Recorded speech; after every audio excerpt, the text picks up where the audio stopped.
chat set up. Happen if you're in here, please post a link or tell everyone that the link is now live.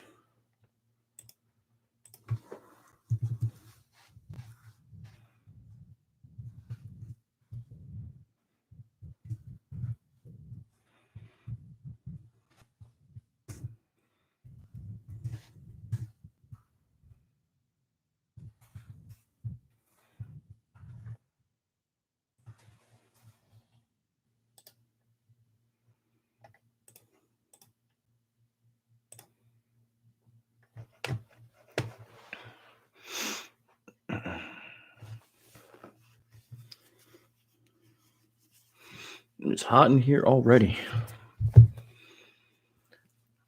Maybe I shouldn't wear a long sleeve shirt with all these studio lights. Let's see. It's a little bent. That looks good. All right, guys. I'm gonna start talking, and feel free to join in whenever you see fit. I am going to break this up into some videos for later into parts. But I just wanted to start off with that. By the way, anything that you guys want to talk about, just we can start talking about it in the chat. I don't mind changing up the subject at any point, as long as we get the main topic out of the way or threaded through somehow. That's great. A couple things off the bat before we get started.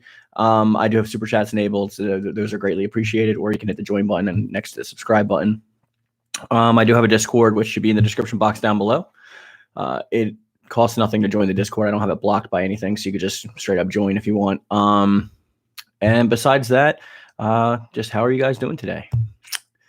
So I'm going to just jump right into the topic at hand, and feel free to leave a like on the stream. And if you guys want to interject at any point, just feel free to do so in the chat section, and I will get to them. All right, so for those of you who saw the topic of today's video, it is just how important are gimmicks to fighting games. Now, this was brought up recently. I guess it piqued my curiosity earlier when I was talking about the acquisition of WB Games Division being sold off by AT&T, and they were talking about how Injustice 3 doesn't make enough money to be their next title, so they were actually going to push forward for another Mortal Kombat. Just so like they can have a better, I guess, standing with the financiers and the budget board, so that like whenever they're going to actually get a new renegotiated deal after their acquisition, they have their best foot forward kind of thing. And that led me to believe, like, well, why does Mortal Kombat sell more than Injustice? Is it simply an IP issue? Is it because of the long-standing nature of the franchise? It's got a built-in fan base already. Like, what are these things, and what makes them different from each other? And why are those differences important when it comes to fighting games?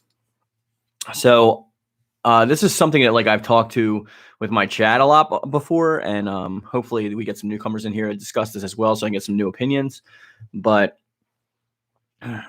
what I mean by gimmicks is like something that makes it stand out from the rest. Like a gimmick is something that like they push forward with not like a super amount of thought, but it's just like, we want to put this in this thing, whether it be a movie or a TV show. All these things have gimmicks, right?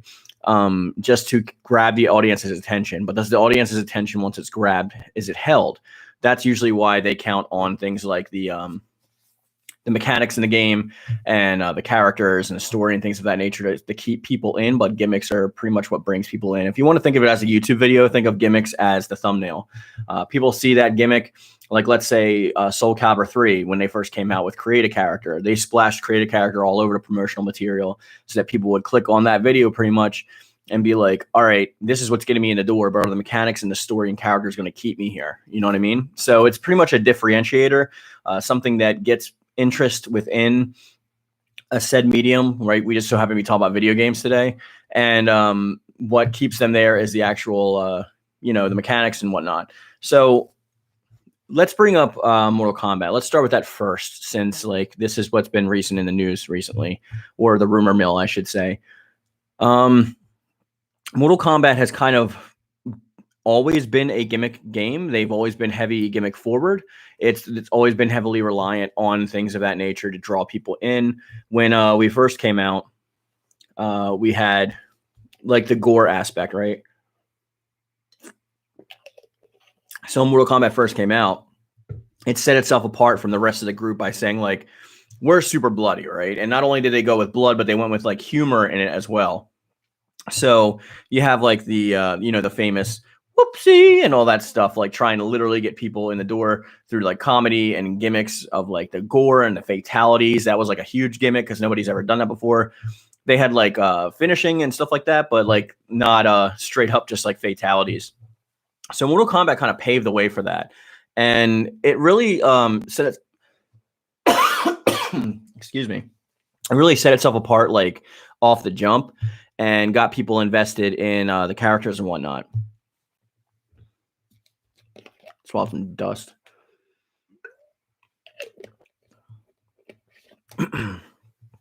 Okay, so we have the fatalities, the blood, the gore, and then you get in there and you're like, okay, well, a lot of these characters are like pretty similar, right? You have like the ninja, which like Scorpion, Sub-Zero, whatever at the time, they're all just like recolored variations of the same model. Same thing goes with like the female ninja. It was just an easy way. And then later on the cyborgs within the first part of the trilogy to get people in the door and get them interested in the game itself.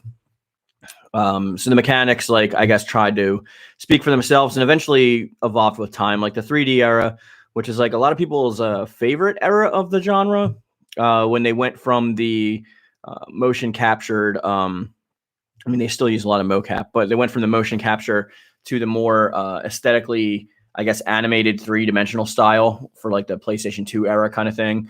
That in of itself was a gimmick too. They established their fan base. Now they're executing whatever plan they wanted to have, right?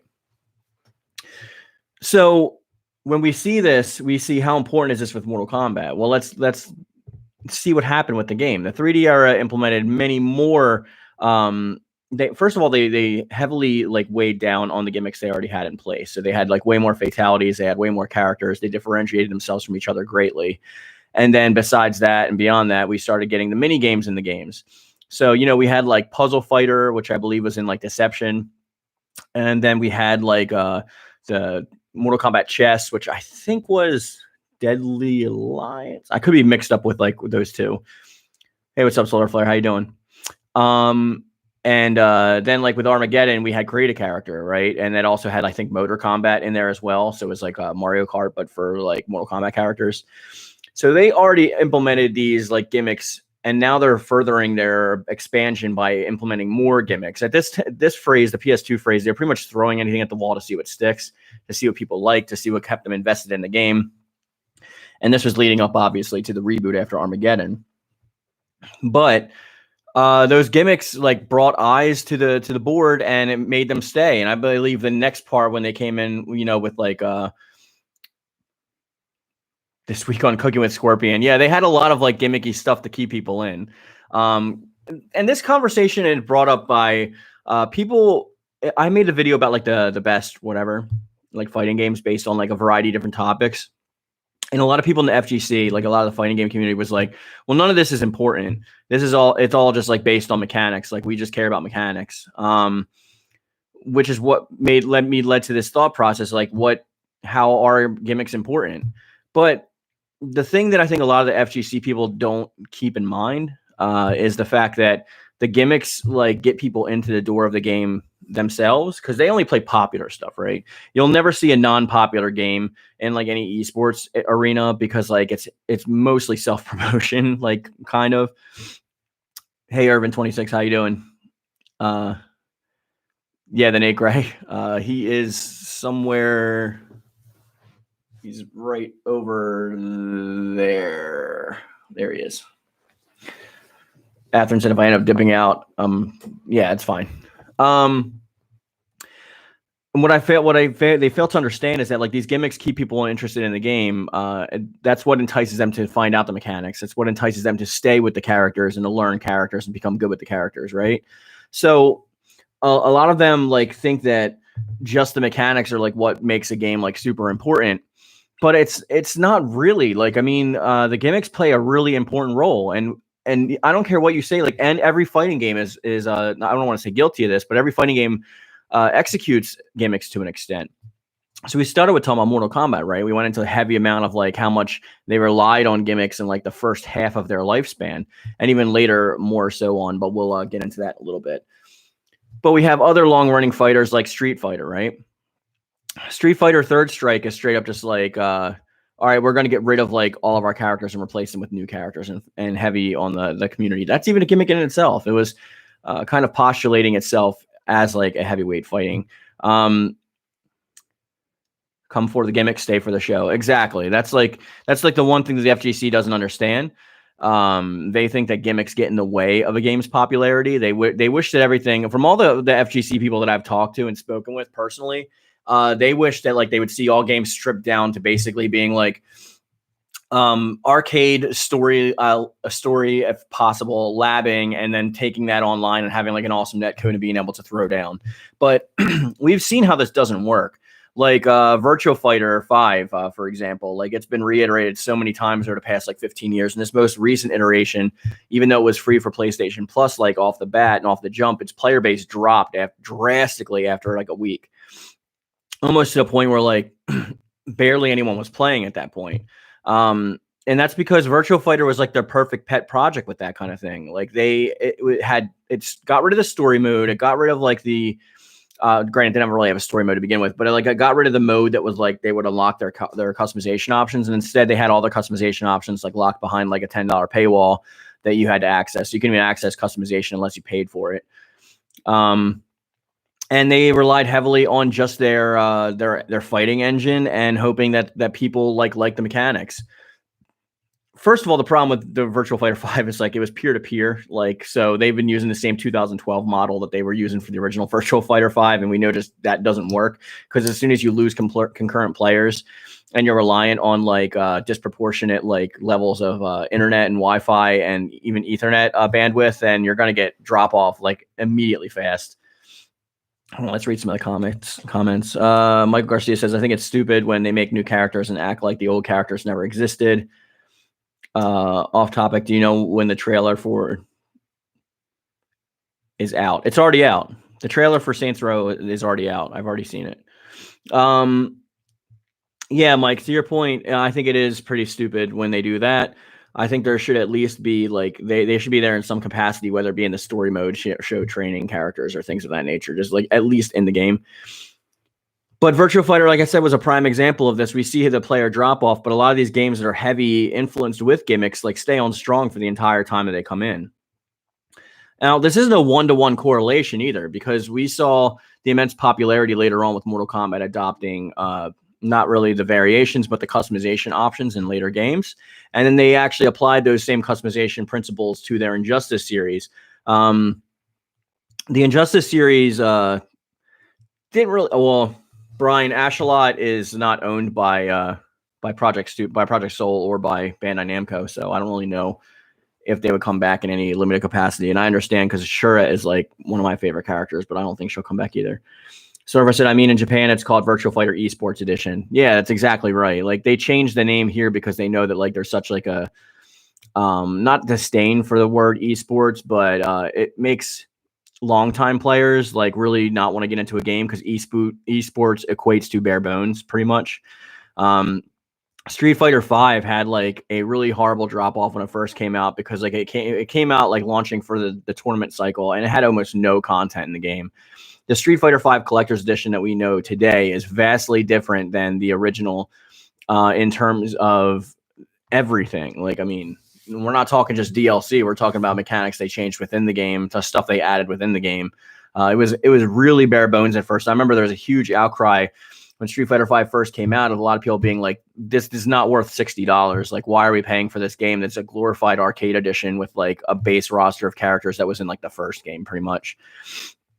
So granted, there obviously is some importance there. You know what I mean? Let's step away from those two games now. Let's go into Soul Calibur. Like Soul Calibur, off the jump from Soul Edge, made its name by being like a solid weapon-based fighter. It had a gimmick in the first game where you can knock your weapon out of your opponent's hands, or they can drop their weapon, and they had to fight hand-to-hand against somebody with a weapon. Unless both of you lost your weapon, then you're just straight up fighting hand-to-hand. A lot of people don't know that about Soul Edge and Soul Blade, the first Soul Calibur games. That was like a main gimmick because at the time, There wasn't many other fighters out there that were strictly weapon based, besides like maybe Bushido Blade and things of that nature. So that led heavily into the first edition, which came out, and we know about the launch for Soul Calibur, so we're not going to get into what helped or hurt them. But like they started leaning into a lot of a wide variety of gimmicks as well. Like they started implementing like the what's that? The labyrinth mode in 2, and then we have like the towers in 4. We have character creators starting from 3 and going on strong till this day. They have a heavy reliance on guest characters recently, similar with what we see with Mortal Kombat and other games. Even to the point now where like Virtual Fighter was so dead that like most of the characters that were in Virtual Fighter were being licensed by Dead or Alive. If you play Dead or Alive 5, Dead or Alive 5 has like, it's got like Jackie, it's got Sarah, it's got Akira, it even has like Mai Shiranui. I know she's King of Fighters, but still, like pretty much you didn't really need to play a Virtual Fighter because like most of the characters were like guests or whatever, or supporting characters in Dead or Alive 5. So it was getting to a point where like we are seeing the writing on the wall, and when people that are like straight up just only esports don't acknowledge that, it's kind of a cognitive dissonance on their level. Like that's what they play games for, so they assume that that's what everyone else plays games for, and that's not really the case. I'm not saying that esports is not important for promoting the games. I'm not saying that like you are wrong if you only play for the mechanics or the fighting aspect of it. I'm just saying from a marketing perspective, there's reasons why they implement these gimmicks. Otherwise, they would do the same thing that they want the esports players want them to do. Every game would have a limited roster, be bare bones. You would have to learn that character, and there would only be arcade mode and online. But who would buy that game? We see who buys that game because we see what happened with Virtual Fighter. And Virtual Fighter has a long running like history and a fan base that's built in, and a lot of people still play Virtual Fighter. But the concurrent player base on both Steam, the PlayStation network, and Xbox is like it's like drastically low. Like it's like so low to the point where like I don't even know if they'll implement any of the things that they promised they were going to implement before launch, like the quest mode and things of that, and the tournament mode. I'm sure tournament mode will come at some point because it's not like super hard to implement that, but we're not going to see much outside of that. Or they might implement them but charge you a premium for them so that like you can actually access this stuff.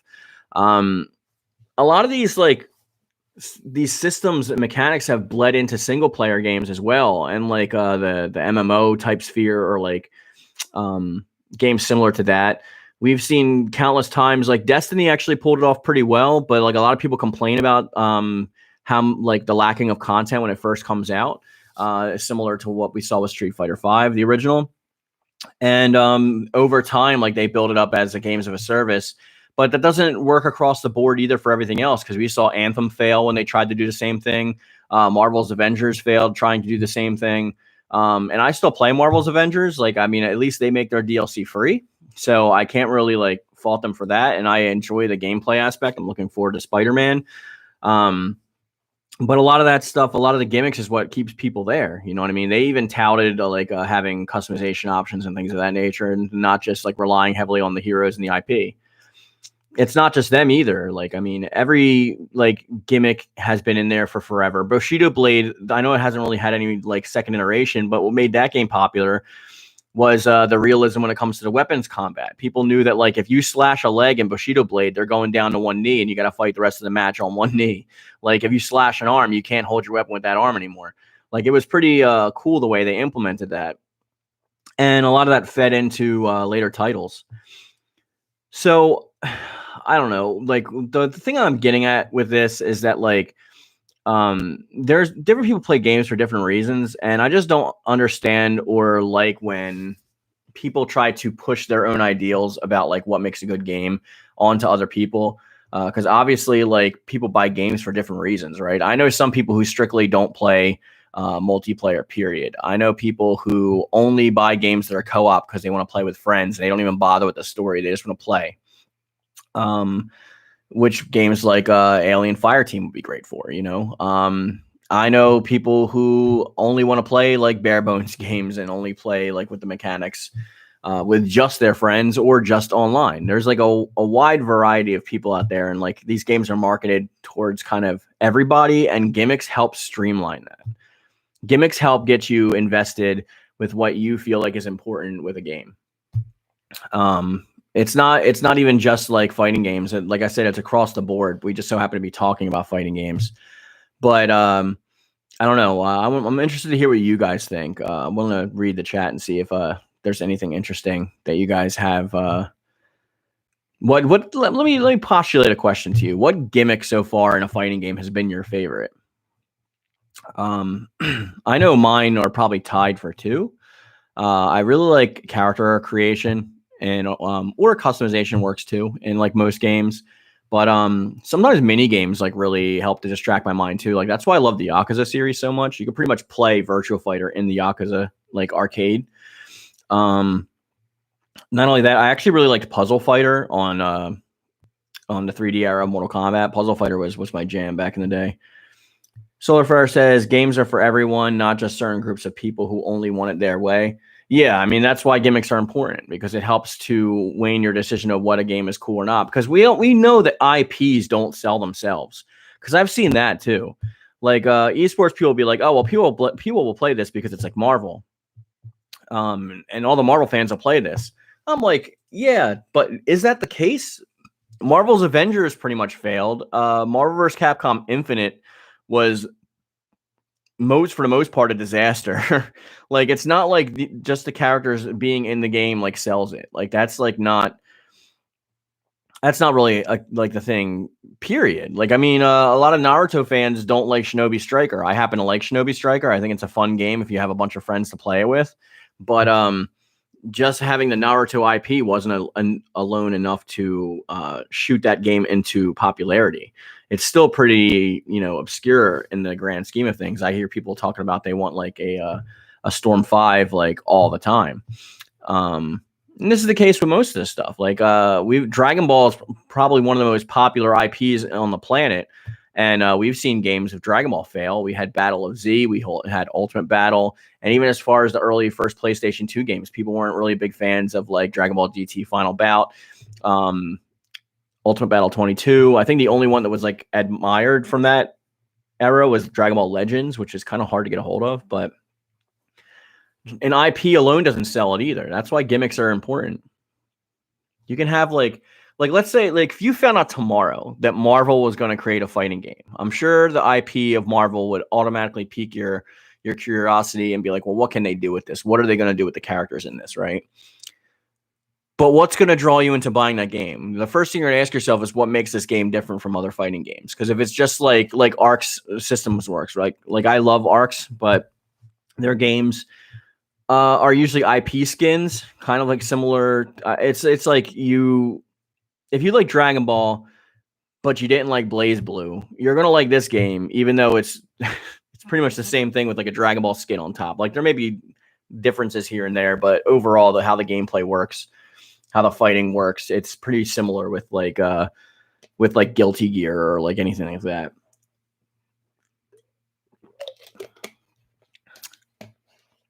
Mechanics obviously isn't what keeps everyone. A lot of the big problem we've seen with Guilty Gear Strive is people not wanting their characters that they have in the game. Like if the mechanics are so good and the mechanics are what's driving this game to be sold, then how come people aren't like praising it even though their favorite character's not in, Mortal Kombat touts this a lot too. Mortal Kombat 11, to its credit, has a lot in there. Like the crypt is very interactive. It feels like you're almost playing a mini game of itself. To be fair, I haven't even touched the crypt in like over a year, but it was fun when I first started playing it. It's a fun way to unlock stuff, I do have to admit. The idea of it is pretty fun. I like the variations where you can like customize your own fighting style by like switching in different supers and changing up what moves a character uses along with the customization of what they look like. I wish there's a little bit more freedom with it instead of just like unlocking a certain outfit and then like using that as your outfit. It is a little limited. I would like to see them expand on that further, but again, that's up to whether it calls for that or not.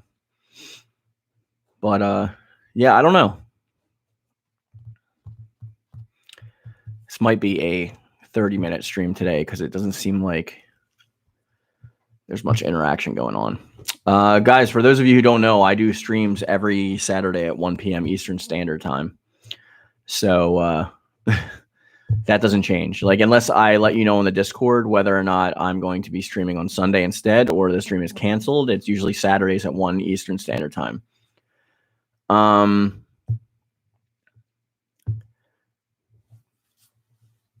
But yeah, I mean, that's just how I feel.